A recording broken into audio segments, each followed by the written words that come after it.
Hello everyone, आप सभी का स्वागत करती हूँ। मैं हूँ निधि। कैसे हैं आप? और आज हम एक ऐसे विषय पर बात कर रहे हैं जो मैंने पहले भी इस टॉपिक को लिया है कई बार, एक दो बार टॉपिक पर मैंने लाइव भी करी है। और ये एक अनऑफिशियल रिलेशनशिप के बारे में बात करते हैं हम। ये एक बहुत ही दर्दनाक रिलेशन होता है, एक ऐसा रिश्ता जो अनऑफिशियल होता है, लोगों के सामने नहीं आता है। ओके। और आप किसी भी ऐसे रिश्ते में जहाँ प्यार तो है, केयर भी है, पर जब बात कमिटमेंट या दुनिया के सामने स्वीकार करने की आती है तो सामने वाला पीछे हट जाता है। ऐसे रिश्ते में अक्सर एक पार्टनर हमेशा इंतजार करता रहता है और दूसरा अपनी मर्जी में आता जाता रहता है। तो इन आउट वाली सिचुएशन भी हो सकती है। कभी कभी अनऑफिशियल रिलेशनशिप और भी ज्यादा पेचीदा होता है, जहाँ आप एक अपने रिश्ते को कभी भी बाहर सामने नहीं लेके आ पाते हो और ऐसी सिचुएशन होती है। तो वहां पर क्या चल रहा है, ठीक है, उस वाली सिचुएशन में आपके साथ में क्या चल रहा होता है, हमको यहाँ पर देखना है। ओके, कि क्या चल रहा है। एंजल्स, यूनिवर्स आपको क्या गाइड करना चाहते हैं, यूनिवर्स क्या बोलना चाहते हैं इस रिश्ते के लिए, और आप क्या सफर कर रहे हो। सबसे पहला कार्ड ही देख लीजिए, 5 ऑफ कप्स का यहाँ पर आ गया है। तो हम इस कार्ड को देखेंगे। इसके बाद में नाइट ऑफ सॉर्ड्स का कार्ड आ गया है, ठीक है। यहाँ पर आ गया है 7 ऑफ कॉइन्स का कार्ड। यहाँ पर आ गया है आपके लिए 8 ऑफ वॉन्ड्स का कार्ड। ओके, यहाँ पर आ गया है किंग ऑफ सॉर्ड्स का कार्ड। यहाँ पर आ गया है 2 ऑफ कॉइन्स का कार्ड। यहाँ पर आ गया है आपके लिए किंग ऑफ कॉइन्स का कार्ड। यहाँ पर आ गया है आपके लिए द चैरियट। ओके, यहाँ पर है 9 ऑफ कॉइन्स एंड यहाँ पर है नाइट ऑफ कॉइन्स का कार्ड। ओके, तो सबसे पहले अगर हम राशियों की यहाँ बात कर लेते हैं तो चारों एलिमेंट्स है, 12 ही राशियाँ। यहाँ पर है द हाई प्रीस्टेस, यहाँ पर है एस ऑफ सॉर्ड्स एंड यहाँ पर है एस ऑफ कॉइन्स का कार्ड, ठीक है। तो सिचुएशन क्या चल रही है, देखो यहाँ पर जो सिचुएशन है आपकी वो क्या चल रही है। देखो, देखा जाए तो आप एक ऐसे कांटों के ताज को लगा करके बैठे हो जो सच में आपके लिए बहुत बुरा है। एक ऐसा रिलेशन जो कि नामहीन रिश्ता है, जिसमें कोई नाम नहीं दिया गया है। आपको ऐसी सिचुएशन में फंसाया गया है जहां पर आप इस रिलेशन में सिर्फ दर्द महसूस कर रहे हो। अनऑफिशियल है क्योंकि आप इसको कह नहीं सकते, दुनिया के सामने आप इस रिलेशन को रख नहीं सकते, आप इसमें कुछ उम्मीदें नहीं रख सकते हो, अपनी क्लैरिटी नहीं रख सकते हो। आप बस एक कटु सत्य के साथ में हो एंड दैट्स इट। आप बहुत कुछ डिमांड नहीं कर पा रहे हो, ठीक है, बहुत कुछ चीजें नहीं चल रही हैं, ऐसा यहाँ पर दिख रहा है। और कहीं ना कहीं आपको कमतर तो फील कराया जाता है। ये रिलेशन में आप कुछ भी कर दो, 100% दे दो, आप एक व्यक्ति के ऊपर हीरे, सोना, चांदी, BMW, घर, गाड़ी, बंगला कुछ कर दो, इस रिश्ते में आप कुछ नहीं पाओगे। इन द एंड जो सुकून ढूंढने जा रहे हो ना, वो सुकून तो नहीं मिलने वाला आपको। और दूसरी चीज ये है कि वो सुकून क्या, आपको ऐसा लगेगा कि प्यार भी बनावटी है, ये प्यार भी दिखावटी है, ये प्यार में दम नहीं है, इस प्यार में आप कुछ भी ऐसा फील नहीं कर पाओगे कि आपको लगेगा कि बहुत बेहतर है। नहीं फील कर पाओगे, आपको बहुत अच्छा फील नहीं आएगा। तो इन दिस रिलेशनशिप जब भी आप इनसे कमिटमेंट की उम्मीद करोगे, ये दुख तो देंगे क्योंकि ये आपकी उम्मीदों पे खरा नहीं उतरने वाले हैं। ये जो पर्सन है वो अपनी वैल्यू तो दिखाते हैं, बट आपकी अंडरस्टैंडिंग को बस उतना ही अंडरस्टैंड करते हैं जहां तक इनको अच्छा लगता है। जिस समय पर, जिस मोड पर इनको अपनी वैल्यूज, मतलब इनको लगे यार तुम पे तो मैंने एहसान किया है, if I am in your life तो मैंने तुम पे एहसान किया हुआ है, और तुम उसको वैल्यू को समझो। तुम डिमांड कर रहे हो, तुम्हें एहसान समझना चाहिए। अब आप एहसान और डिमांड में फर्क भूल जाते हो इनके हिसाब से। तो इनको लगता है देखो, जब मैं तुम्हारे पास आया हूँ, आई हूँ और मैं तुमको प्यार दे रहा हूँ, तुम बस उसी में खुश रहो, तुम इसमें खुश रहो कि तुम्हारे को मैं प्यार कर रहा हूँ, मैं तुम्हें केयर कर रहा हूँ, लव कर रहा हूँ, तुम उसमें खुश रहो। और तुम क्या कर रहे हो, तुम डिमांड कर रहे हो।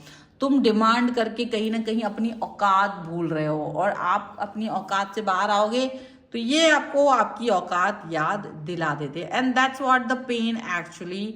अगर आप देखें तो डेफिनेटली आपको लगेगा कि यार ये वो चीज़ है, वो ये रिलेशन है जिसमें आप वाकई में कुछ कर नहीं पा रहे हो, दुनिया के सामने एक्सेप्ट नहीं कर पा रहे हो, इस रिलेशन को हाइड नहीं कर पा रहे हो। ये एक असली खेल जैसा लगता है, ठीक है। वो ऐसे आपसे आपको एक्सेप्ट करने में डरते होंगे, वो आपके साथ रिलेशन में आगे जाने में डरते होंगे, अजीब सी सिचुएशन होगी, ठीक है। और बार बार आपकी तरफ आकर्षित होते हैं, बार बार आपको कमिटमेंट देने से डरते हैं, बार बार अजीब सी बातें करते हैं, और ये समय की बर्बादी की तरह आपको दिखता होगा। आपको लगता होगा इस रिलेशन में सिर्फ और सिर्फ वेटिंग पीरियड है, समय की बर्बादी है, क्योंकि ये आपसे कभी जुड़ नहीं पाएंगे। आप कितनी कोशिश कर लो, आप कितना ही अपना 100% दे दो, आप कितना ही कुछ भी कर लो, पर ये रिलेशनशिप में कुछ नहीं होने वाला है। ये रिलेशनशिप ऐसे ही रहने वाला है। इस रिश्ते में आपको सिवाय दर्द, इंतजार के, इंसल्ट के कुछ नहीं मिलने वाला है, और आप बहुत तकलीफ दे स्थितियों में रहेंगी।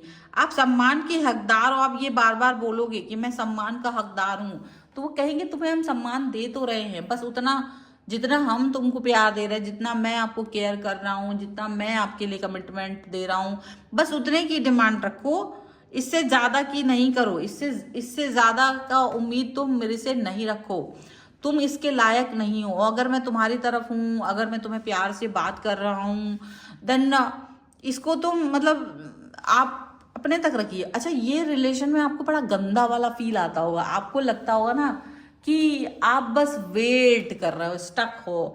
एक बाउंड्री है, उस बाउंड्री को भी क्रॉस नहीं कर सकते हो। मे बी घर पहुंच गए तो अभी मैसेज कॉल नहीं कर सकते हो, इस वाले व्यक्ति के सामने बात नहीं कर सकते हो, ये काम नहीं कर सकते हो, यहाँ मैसेज नहीं कर सकते हो, या कॉल नहीं कर सकते हो। कुछ ऐसी बाउंड्रीज आपको यहाँ पर मिलेंगी। मतलब टोटली आपको ये तो दिखेगा ये व्यक्ति है आपसे बात कर रहा है, टाइम पास जैसा कर रहा है, यानी आपसे पूरा लॉयल ऑनेस्टी चाहता है, लेकिन ये सब टाइम पास जैसा फील करा रहा है आपको बार बार।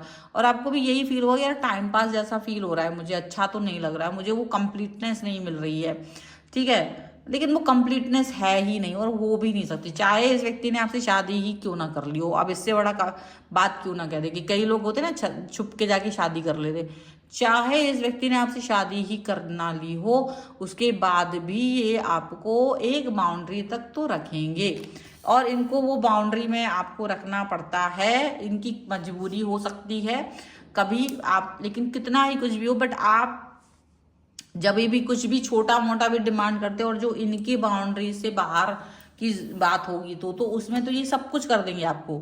लेकिन जहां आप इनको लगेगा कि यार ये तो मेरी बाउंड्री क्रॉस हो रही है, वहां आपके प्यार को औकात में रहना पड़ेगा, आपका प्यार औकात अनुसार आपको मिलेगा। मतलब ऐसा यहाँ पर ऐसा सिचुएशन है। अब आप इतना कुछ भी कर लो, आप कुछ भी कर लो, लेकिन आपको सिचुएशन डेफिनेटली अंडरस्टैंड करनी पड़ेगी। सिचुएशन आपको अंडरस्टैंड करनी ही पड़ेगी डेफिनेटली। आपका यहाँ पर जो कनेक्शन है वो उतना ही गहरा रह सकता है जितना आप अपना दिमाग चलाओ। मतलब आपको प्यार नहीं मिल रहा है, यहाँ दिमाग से काम चल रहा है। ये रिलेशन प्यार पे नहीं बेस्ड है, ये रिलेशन फिजिकल रिलेशन पर बेस्ड है, ये रिलेशन दिमाग पर बेस्ड है। यहाँ इमोशंस के काम की बात नहीं हो रही। जब भी आप इमोशनली बात करोगे ये आपको रुला दिया जाएगा, इमोशनली बात करोगे तो आपको फेक फील कराया जाएगा और आपको ओवर थिंकिंग में डाल दिया जाएगा। बाकी आप कितना ही कुछ कर लो, प्यार तो यहाँ नहीं है। देखो कार्ड्स में भी इमोशनली, जो कार्ड्स में भी आपको दिख रहा होगा कि कार्ड भी कह रहे हैं कि इमोशनली अवेलेबल नहीं है, ये व्यक्ति इमोशनल अनअवेलेबल है। और आप कुछ भी कर लो, आपको बहुत कुछ तो इस रिश्ते में नहीं मिलने वाला है। तो अगर आप ये सोचो कि मुझे बहुत कुछ मिल जाए, मेरे लिए ऐसा हो जाए, मेरे लिए वैसा हो जाए, तो नहीं हो पाएगा।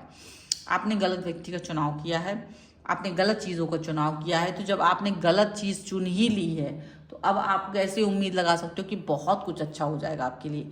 तो काफ़ी सारी चीज़ों पे तो आपको कॉम्प्रोमाइज़ ही करना पड़ेगा, काफ़ी सारी बातों पर तो आपको कॉम्प्रोमाइज़ करके ही चलना पड़ेगा, क्योंकि ये कॉम्प्रोमाइज़ वाला रिलेशनशिप है। ये जो अनऑफिशियल रिलेशन है ये कॉम्प्रोमाइज़ वाला है। अब यहाँ कॉम्प्रोमाइज़ कौन कर रहा है? आप कर रहे हो। कब तक करोगे? जब तक आप चाहोगे। कितना करोगे? जितना आप कर सकते हो।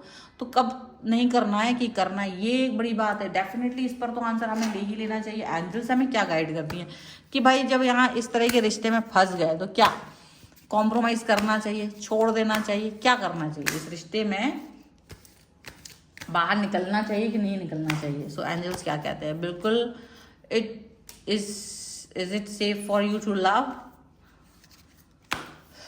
लेकिन साथ में है रोमांटिक फीलिंग्स और एक कार्ड और हम देखते हैं जो कि है डिसेप्शन। देखो यहाँ आपके लिए 3 कार्ड्स यहाँ पर आए हैं एंजल्स के द्वारा, और ये चीज देखो आपने इस व्यक्ति के साथ प्यार तो किया है, बस हाँ ये व्यक्ति सेफ फील कराता है आपको कि यार मेरे से प्यार करोगे तो you are safe over here.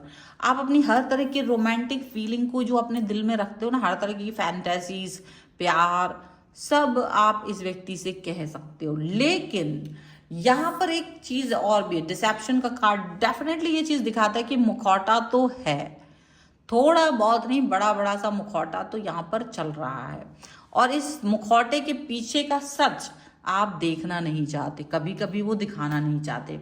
सच कड़वा है, थॉट्स मुश्किल हैं, आप इस रिश्ते में नहीं रहना चाहो तो बिल्कुल बाहर निकल जाओ, क्योंकि लाइफ आपकी है, पर क्योंकि लाइफ को लगता है आपको कि बड़ी लंबी है, और ऐसे में मैं एक ऐसे रिश्ते में नहीं हूँ जहाँ मुझे कोई पैम्पर करने वाला ना हो, प्यार केयर करने वाला नहीं है, तो कैसे रहेंगे ये लंबी लाइफ, कैसे जिएंगे। तो वो वहाँ जो तुम्हें थॉट आती है ना अकेलेपन की, तुम वहां हार जाते हो। तो क्या तुमको इस अकेलेपन से बाहर निकलने का थॉट नहीं आता?